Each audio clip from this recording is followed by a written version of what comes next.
పత్రిజీ గురువు గారికి నా హృదయపూర్వక వందనాలు. మన వంశీ గురువు గారికి వేల వేల కృతజ్ఞతలు. వైష్ణవి గ్రూప్ లీడర్లకు, సభ్యులందరికీ నా ప్రణామాలు. నాకు ఈ అవకాశం ఇచ్చినందుకు వైష్ణవి గ్రూప్ వాళ్ళందరికీ వేల వేల కృతజ్ఞతలు. ఇది అహల్య వృత్తాంతం. మొన్న చెప్పుకున్నాం కదా, మొన్న మనము జై జై విశాల బద్రీనాథ్ అంటే బద్రీనాథ్ వెళ్ళినప్పుడు జై జై విశాల అని చెప్పుకోవాలి అనుకున్నాం కదా. ఆ ప్రాంతం అంతా తిరిగారు. అది ఎంతో అంత గొప్ప ప్రాంతం. అక్కడ సుమతి ఆ ప్రాంతంలో తిరిగేటప్పుడు విశ్వామిత్రుడు, రామలక్ష్మణులు అందరూ ఉన్నారు కదా. సుమతి అనే ఆమె అర్ఘ్యపాద్యాలతోటి విశ్వామిత్రుడిని పూజ చేసింది. తదుపరి విశ్వామిత్రుని పక్కన ఉన్న రామలక్ష్మణులు ఎవరు అని అడిగింది. మహర్షి అప్పుడు చెప్తున్నాడు, విశ్వామిత్ర మహర్షి రామలక్ష్మణుల వివరాలను గురించి సుమతికి వివరించి చెప్పాడు. తర్వాత విశ్వామిత్రుడు రామునితో, రామ, ఇప్పుడు మనము బయలుదేరి మిథిలా నగరానికి చేరుకుందాము. అక్కడ జనక మహారాజు ఒక యాగం చేస్తున్నాడు. అక్కడ ఒక శివధనస్సు ఉన్నది. దానిని దేవతలు, గంధర్వులు, యక్షులు, కిన్నరులు, కింపురుషులు ఎవరూ ఎక్కపెట్టు లేకపోయారు. దానిని నీవు చూడాలి. అది అపూర్వమైన వస్తువు. దానిని దేవతల కటాక్షించి ఆ వంశం వారికి ఇచ్చారు. ఆ శివధనస్సు చూడటానికి వెళదాము అన్నాడు. వాళ్ళు మిథిలా నగరానికి బయలుదేరారు. మిథిలా నగరానికి బయలుదేరినప్పుడు అహల్య వృత్తాంతం అక్కడ మధ్యలో వస్తుందన్నమాట, వాళ్ళ ఆశ్రమం. అలా ప్రయాణించి వారు మిథిలా నగరం పొలిమేరలోకి వచ్చారు. ఆ ప్రాంతంలో వారికి ఒక విజయమైన ఆశ్రమం కనిపించింది. ఎక్కడా జనులు లేరు, కానీ ఆ ప్రాంతం అంతా చాలా శోభాయమానంగా ఉంది. రాముడు నిర్జనంగా ఉన్న ఈ ఆశ్రమ వివరాలు తెలియజేయవలసిందని విశ్వామిత్రుణ్ణి కోరతాడు. అంత విశ్వామిత్రుడు రాముణ్ణి ఆ ఆశ్రమంలోకి ప్రవేశింపజేసి తదుపరి ఆశ్రమ వివరాలు చెప్పటం ప్రారంభించాడు. వాల్మీకి మహర్షి అహల్య వృత్తాంతం చెప్పునట్లు బహుశః అంతగా అందంగా రామాయణ కల్పవృక్షములో విశ్వనాథ సత్యనారాయణ గారు చెప్పారు. అహల్య వృత్తాంతం అంటే ఏదో మనకి తెలుసులే అనుకుంటాము, కానీ అహల్య వృత్తాంతం అంటే ఏమిటో, భార్య గొప్పతనం అంటే ఏమిటో, భర్త ఎలా ప్రవర్తించాలో, దాంపత్యం అంటే ఏమిటో మహానుభావుడు వాల్మీకి మహర్షి ఇవాళ మనకు చెప్తున్నాడు. అందుకే రామాయణానికి బాలకాండ ఆయువు పట్టు. విశ్వామిత్రుని అడ్డు పెట్టుకొని రామచంద్రమూర్తి శీలాన్ని తీర్చిదిద్దాడు. రాముడు లోకములో నరశ్రేష్ఠుడై ఎదగాలి అంటే అది విశ్వామిత్ర మహర్షి అనుగ్రహమే. అలా అని మనము అనుకోని నాడు రామాయణము చదివినా ప్రయోజనము లేదు. రాముడు దేవుడు, ఆయనకు విశ్వామిత్ర మహర్షి చెప్పేదేమిటి అని మనం అనుకుంటే ఇక బాలకాండ చదువుకోండేదెందుకు? అలా అనుకుంటే గురువుల అనుగ్రహము పక్కన పెట్టటమే అవుతుంది. రాముడు విశ్వామిత్రుని చేతుల్లో తయారయ్యాడు అని మీరు అంటే రామాయణం కూడా తన గురువుల పేరు చెప్పారని సంతోషిస్తుంది. ఆ ఆశ్రమము గౌతమ మహర్షి ఆశ్రమం. సాధారణముగా మునులు తపస్సు చేసి దేవతల అనుగ్రహాన్ని పొంది దేవతా దర్శనాన్ని చేస్తారు. కానీ ఇక్కడ అలా కాదు. గౌతమ మహాముని దర్శనానికి ఆయన ఆశ్రమానికి దేవతలు వచ్చారు. అనగా గౌతముడు ఎటువంటి తపశ్శక్తి కలిగిన వాడు నీవు ఆలోచించు. అది ఈ ఆశ్రమ ప్రత్యేకత. అక్కడ గౌతమ మహాముని తన భార్య అయిన అహల్యతో కలిసి తాపసి ధార్మికంగా జీవితాన్ని గడుపుతూ ఉన్నాడు. అహల్య త్రైలోక్య సుందరి. ఆమె పుట్టుకను గురించి బ్రహ్మవైవర్తన పురాణములో కొంత చెప్పబడింది. మోహిని స్వరూపముగా శ్రీ మహావిష్ణువు వస్తే లోకములో ఉండే జనులంతా కూడా బ్రహ్మ ఇంతవరకు ఎన్నో కోట్ల మందిని సృష్టించాడు, కానీ మోహిని రూపముతో సమానమైన అందము కలిగిన స్త్రీని ఇంతవరకు ఆయన సృష్టిలో లేదు అన్నారు. ఇది విన్న బ్రహ్మ మోహిని రూపముతో సమానమైన సౌందర్యము కలిగిన స్త్రీని సృష్టించాలి అనే తపనతో ధ్యానముద్రలోకి వెళ్ళాడు. ఆయన ధ్యానములో ఉండగా ఆ సమాధి స్థితిలో నుంచి ఒక స్త్రీని సృష్టించాడు. ఆమె పేరే అహల్య. మహా సౌందర్య రాశి. ఆమె అందాన్ని వర్ణించటానికి మాటలు సరిపోవు. ఎవరు పేరు తలుచుకుంటే మన శరీరమునకు ఉన్న పాపరాశి దగ్ధమైపోతుందో అటువంటి మహాప్రతివత అహల్య. గంగానదిలో 1,000,000 మార్లు స్నానం చేస్తే ఎంత ఫలితమో, ఒక్క మారు అహల్య వృత్తాంతము వినుట చేత అంత ఫలితం మనకు వస్తుంది. అహల్య చరిత్ర అంత గొప్పది. బ్రహ్మ సమాధి స్థితిలో ఉండగా సృష్టించబడినది. పర్ణశాల నిర్మించుకొని తపోజీవనం చేసే గౌతమ్ మహర్షితో అహల్య ధార్మికంగా జీవనం గడుపుతూ ఉంది. ఎప్పటి నుంచో ఇంద్రుడికి అహల్య మీద కోరిక ఉన్నది. అహల్యను సృష్టించగానే ఇంద్రుడు ముందుగా వెళ్లి అహల్యను తనకు నాకిమ్మని అడిగాడు. ఆ సందర్భంలోనే అహల్య ఇంద్రుణ్ణి చూచింది. ఇంద్రుడు దేవరాజు, గొప్ప అధికారం ఉన్నవాడు, ఐశ్వర్యం కలిగినవాడు. ఆ సమయములో ఆయన పట్ల కించెత్తు మమకారం ఆమె మనసులో ఏర్పడింది. అందుకే ఆడపిల్లలకు కన్యా స్వరూపాలు వచ్చేసరికి ఆమె మనసులో భర్త స్వరూపము ఎవరు పడితే వారు ముద్రింపకుండా తండ్రి జాగ్రత్త పడాలి, లేకపోతే నారాయణ స్వరూపముగా కాళ్ళుగడి కన్యాదానం చేయటము సాధ్యం కాదు. అందుకే ఆడపిల్లలు ఉన్న చోట శాస్త్రం అంత జాగ్రత్తగా మాట్లాడుతుంది. అహల్య వృత్తాంతము బ్రహ్మవైవర్త పురాణములో బాగా వివరింపబడినది. అహల్యను ఇంద్రుడికి ఇవ్వటము బ్రహ్మగారికి ఇష్టం లేదు. ఇవ్వనంటే ఇంద్రుడు నొచ్చుకుంటాడు. అందుకని ఒక పరీక్ష పెడతాడు. ఎవరు భూలోకాన్నంతటినీ తొందరగా ప్రదక్షిణం చేసి వస్తే వారికి తన కన్యనిచ్చి వివాహం చేస్తానన్నాడు. ఇంద్రాదులు తమ తమ వాహనాలను ఎక్కి బయలుదేరారు. గౌతమ్ మహర్షి కూడా సభలో ఉన్నాడు. అక్కడ సమీపంలోనే ఎదురుగుండా ఒక ఆవు కనిపించింది.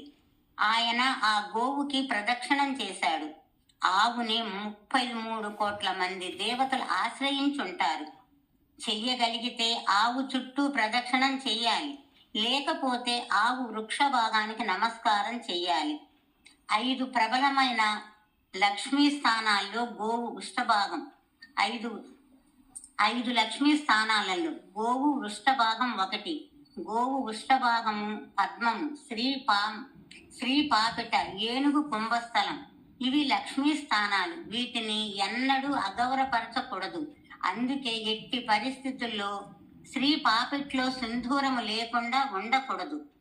అందుకని ఆవు కనిపిస్తే దాని వృక్ష భాగానికి నమస్కారం చేసి వెళ్ళిపోవాలి.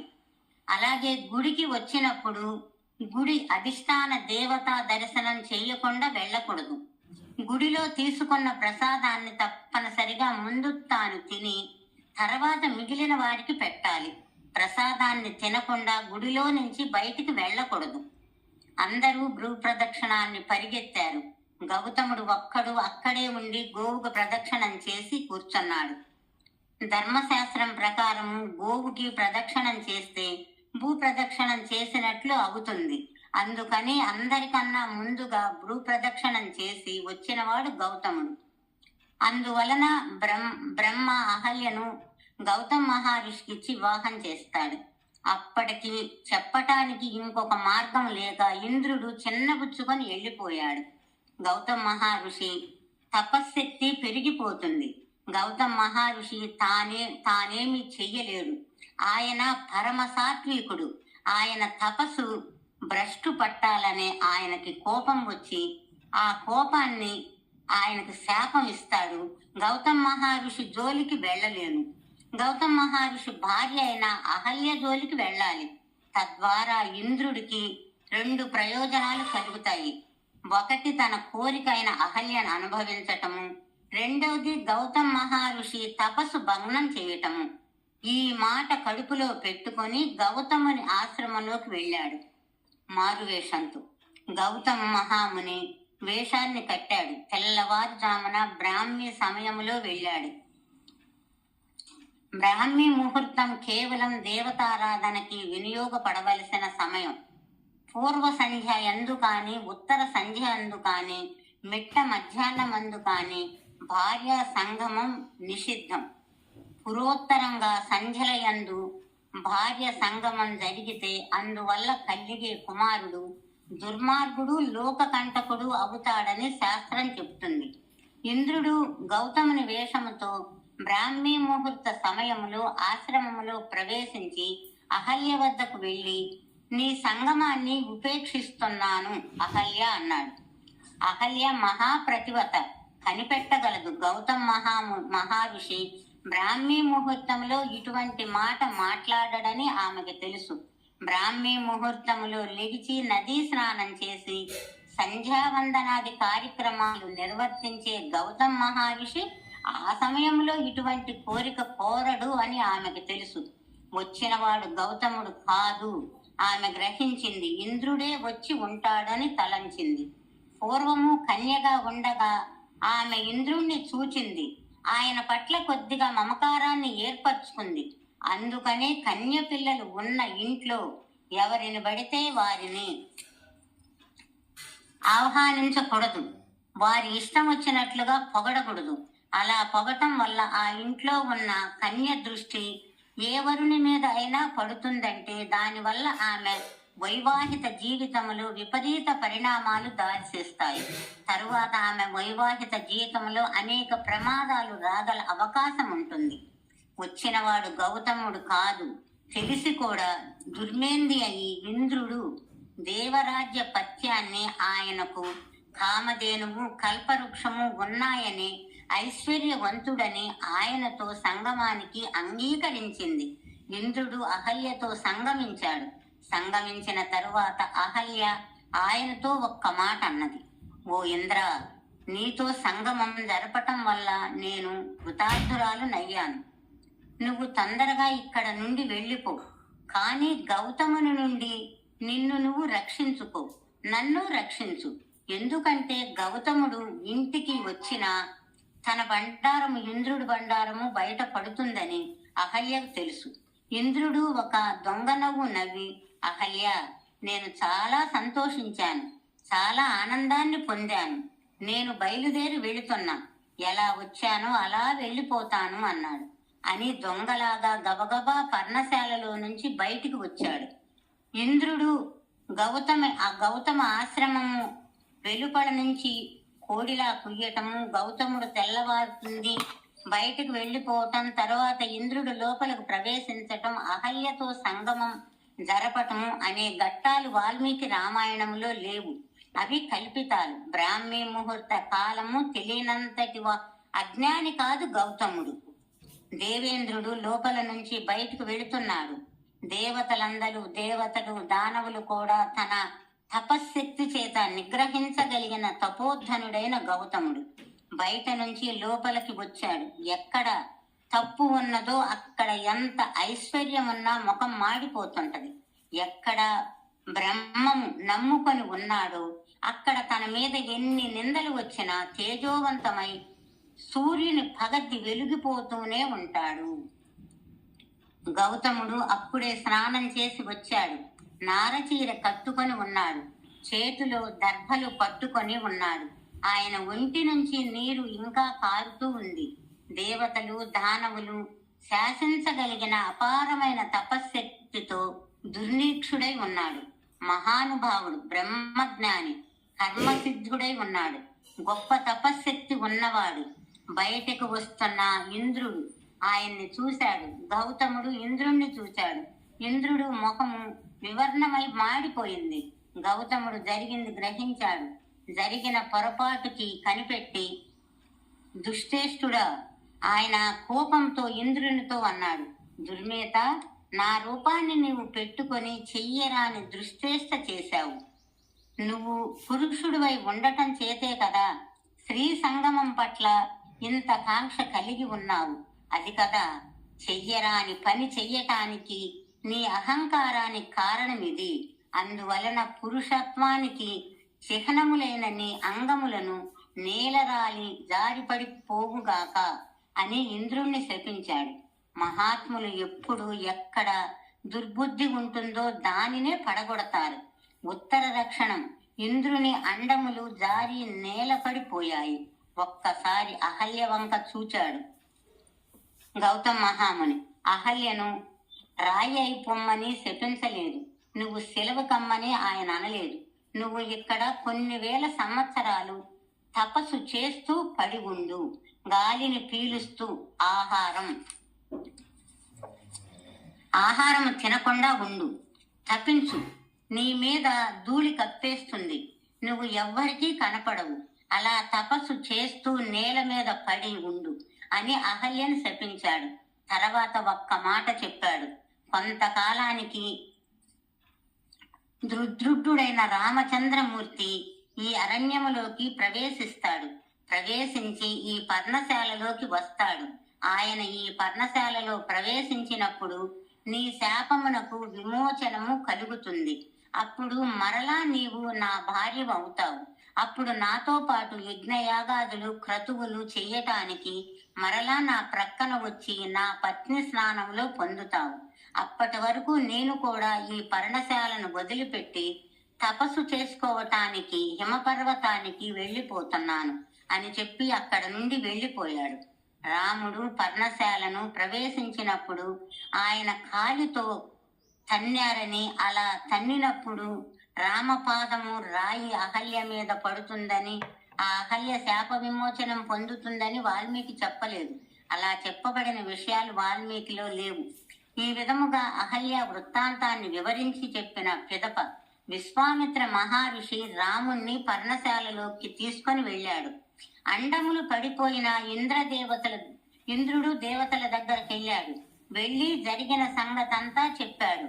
గౌతమ మహాముని తపశ్శక్తి పోగొట్టటానికని ఏమీ చెయ్యలేను కాబట్టి అహల్యను అపచారం చేసి తద్వారా గౌతముని కోసము తెప్పించిన అతని తపశ్శక్తిని క్షీణింపజేయాలి. మిమ్మల్ందరినీ రక్షించటానికి నేను వెళితే నా అండములు పోయాయి. అందుకని నాకు అండములు తిరిగి అమర్చే బాధ్యత మీది. ఎందుకంటే మీ పని మీద వెళ్ళి నష్టపోయింది నేను. కాబట్టి మీరేం చేస్తారో మీ ఇష్టం అన్నాడు. అగ్నిదేవుడు ఇది విన్నాడు. మనము పూర్వాచారము ఇంటి పితృదేవతారాధన చేసేటప్పుడు పితృదేవతలకు అండములతో కూడిన మేషములను గొర్రెలను సమర్పిస్తాము. అలా సమర్పించినప్పుడు మేషములోని అండములను పితృదేవతలు తీసుకుంటారు. అండములు లేని గొర్రెలను పితృదేవతలకు ఇస్తే పితృదేవతలు ఆగ్రహానికి గురి అవుతాము. గొర్రె అండములను తీసి ఇంద్రునికి అతికించటానికి అనుమతి ఇవ్వవలసిందని అగ్నిదేవుడు పితృదేవతలను అడిగాడు. ఇక నుండి అండము లేని గొర్రెలను సమర్పిస్తే వాటిని పితృదేవతలు సంతోషంగా స్వీకరిస్తారని, వాటిని ఆరగిస్తారని, ఇది దేవతా కార్యం కాబట్టి పితృదేవతలు అందుకు అంగీకరించారు. అప్పుడు గొర్రె వృషంబులను తీసి ఇంద్రునికి అతికిచ్చారు. అతికిస్తే మళ్ళీ ఇంద్రుడు పురుషుడు అయ్యాడు. అందుకని ఇంద్రునికి మేష వృషుడు, గొర్రె వృషము కలిగిన వాడు అని పిలుస్తారు. అహల్య తపస్సు చేసింది కాబట్టి అప్పటి నుండి కొన్ని వేల సంవత్సరాలు అక్కడే తపిస్తూ ఉంది. గాలి తింటూ ఆహారం లేకుండా ధూళి మీద పడి తపస్సులో ఉన్నది. రామచంద్రమూర్తి ఆశ్రమములోకి ప్రవేశించాడు. ఆయన లోనికి ప్రవేశించిన వెంటనే 33,000 కోట్ల మంది దేవతల సహితము కన్నెత్తి చూడలేనంత దేదీప్యమానమైన తేజస్తో అహల్య తన పూర్వరూపాన్ని పొందింది.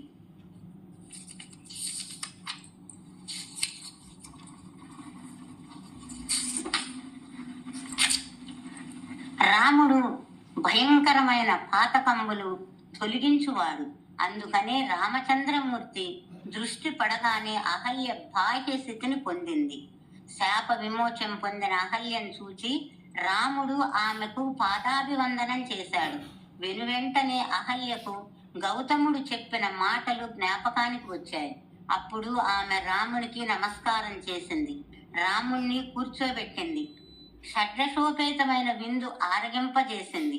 అర్ఘ్యపాద్యాలిచ్చింది. గౌతమ మహర్షి కూడా వచ్చాడు. అహల్య శాప విముక్తురాలైనందుకు విశ్వామిత్ర మహర్షి సంతోషించాడు.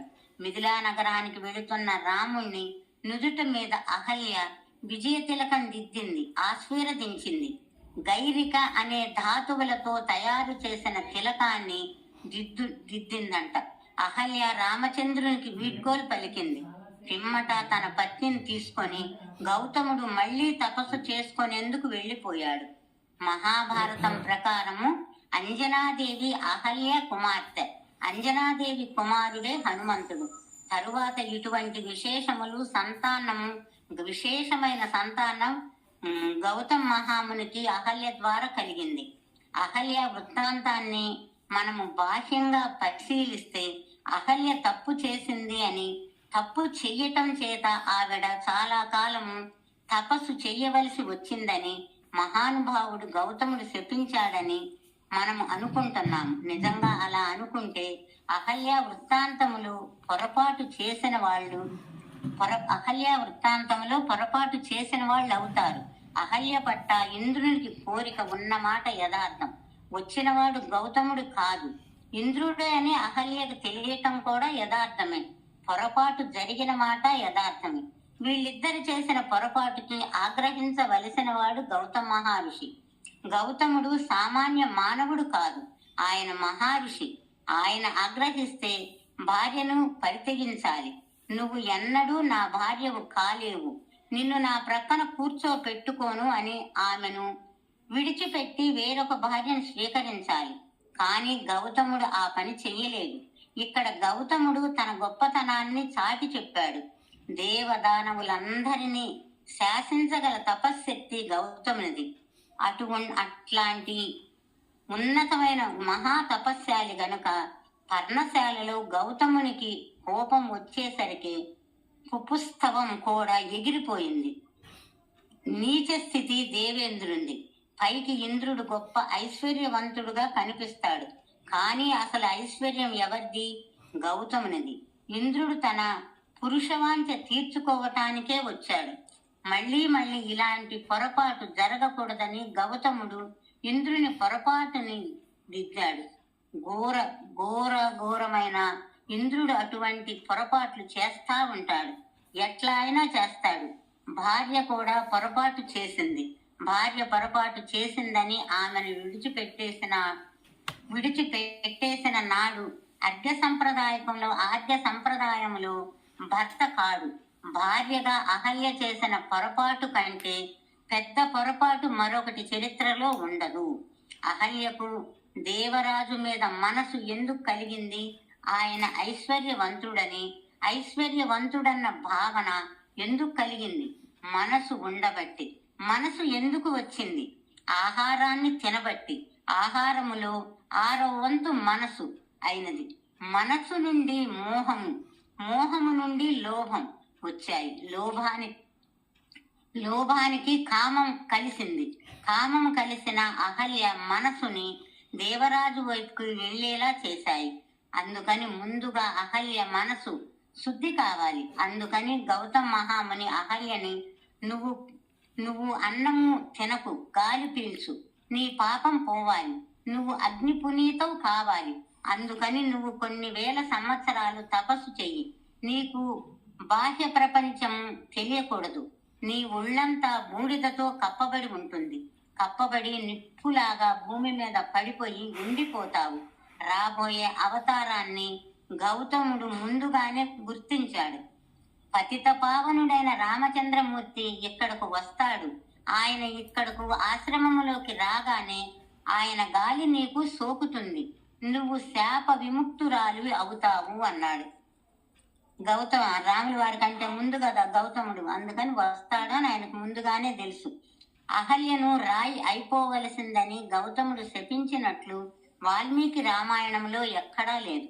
ఇక్కడ మనము గమనించవలసిన విషయము ఒకటి ఉంది. దేవాలయానికి వెళ్ళటం ఎందుకు? స్వామి పతిత పావనుడు. ఆయన మీద నుండి వచ్చే గాలి మనకి సోకితే చాలు, మన పాపాలు నశిస్తాయి.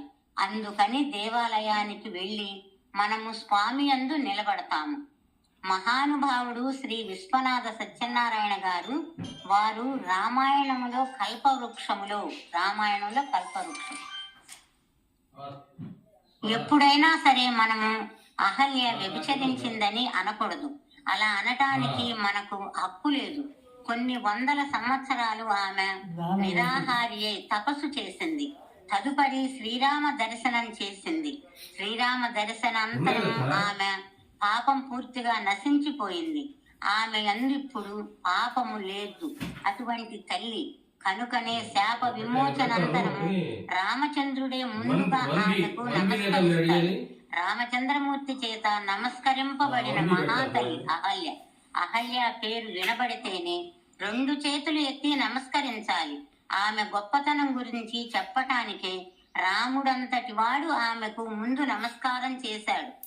తన భార్య తప్పు చేస్తే ఆ భార్య చేత తపస్సు చేయించి ఎందువల్ల ఆ భార్య ఆ దోషం చేసిందో గమనించి ఆ దోషాన్ని నిర్వృత్తి చేసిన రాముడు వస్తే ఎలా పతిత పావనుడో చూపిస్తాడు విశ్వనాథ సత్యనారాయణ గారు. అందుకని ఋషుతత్వాలను అయ్యాడు.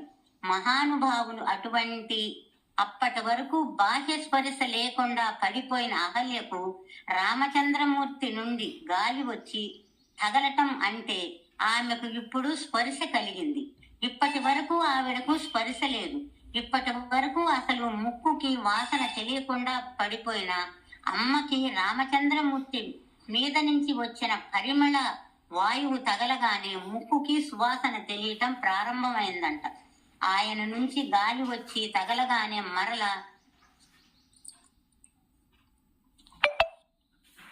మరలా ఇంద్రియాలన్నీ పనిచేయటం ప్రారంభించాయి. నీలమేఘ శ్యాముడైన రామచంద్రమూర్తి సౌందర్యమును చూడగానే ఆవిడ కన్నులు పనిచేయటం మొదలు పెట్టాయి. అడవిలో నుంచి శబ్ద, స్పర్శ, రూప, గంధములనే 4 తన్మాత్రలు ప్రారంభమయ్యాయి. మరి రసేంద్రములైన నాలుక ఎప్పుడూ పనిచేస్తుంది. ఇప్పుడు ఇన్నాళ్ళు తపస్సు చేసి లెగిచింది కాబట్టి లెగిచి తిన్నప్పుడు కాదంట, ఆ రాముడికి పళ్ళు, ఫలములు, పాలు అన్నీ ఇచ్చినప్పుడంట. ఆయన తింటుంటే ఆవిడ రసేంద్రియములన్నీ పనిచేయటం మొదలుపెట్టినాయి. ఇప్పుడు ఏమైంది? ఆహార దోషము, శరీర దోషము అన్నీ నివృత్తి అయిపోయాయి. ఇప్పటి వరకు రాముడే, శ్రీరాముడు కాదు, సీతతో కలిసిన రాముడు కాదు. లక్ష్మీ సీతమ్మగా అక్కడ మిథిలా నగరములో ఉండి వారిద్దరూ తొందరలోనే కలయబోతున్నారు. సీతారాములుగా మాకు దర్శనం ఇవ్వబోతున్నారు అని దర్శనము చేసిన గొప్ప చారిత్ర కలిగిన, తన పాపములన్నింటినీ ప్రక్షాళనము చేసుకున్న మహాప్రతివత అహల్య. అటువంటి అహల్య కాళ్ల మీద రాముడు పడ్డాడు.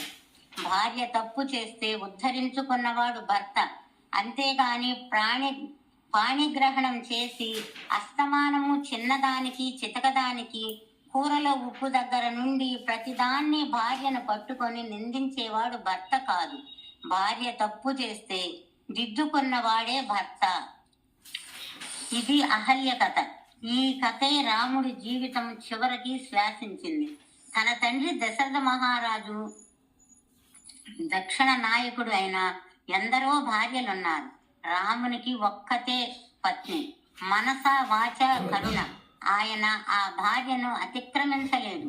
కారణమేమిటో ఆయన గొప్ప గురువుల చేత సంస్కరింపబడ్డాడు. అందుచేతనే రామాయణములో బాలకండను అందరూ వినాలి. అది ఏదో రిటైర్ అయిపోయిన వాళ్ళు వినేది అని అనుకుంటే చాలా పొరపాటు. అందులోనూ వివాహం, ఇప్పుడు జీవితము చక్కదిద్దుకుంటున్న వాళ్ళు తప్పనిసరిగా వినాలి. రామాయణం పట్ల గురి కోల్పోయిన మన బ్రతుకులు పాడైపోతాయి. వాల్మీకి మహర్షి గొప్ప ఔదార్యంతో వీటిని మనకు అందించారు. ఇన్ని రహస్యములు లోపల పెట్టి అహల్య వృత్తాంతాన్ని మనకు అందించారు. అహల్య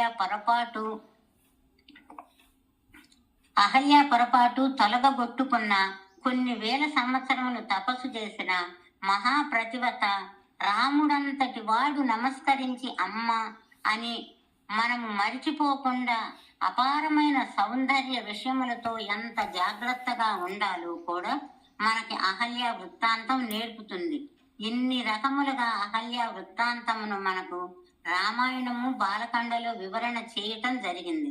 రాముడు బాహ్యమునందు పతిత పావనుడయ్యాడు. నరుడుగా గురువుల చేత సంస్కరింపబడుతున్నాడు.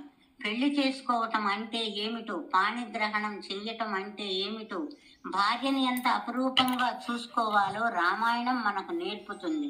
భార్య ఏదైనా పొరపాటు చేసినప్పుడు భర్త బయటకు వస్తుంది. భార్య చేసిన పొరపాటుని ఆమెకు ఏకాంతముగా చెప్పి ఆమెకు తగు సలహా ఇచ్చి ఆమెను దిద్ది ఆమె తనతో పాటే నడిపించుకోగలవాడై ఉండాలి. అందుకే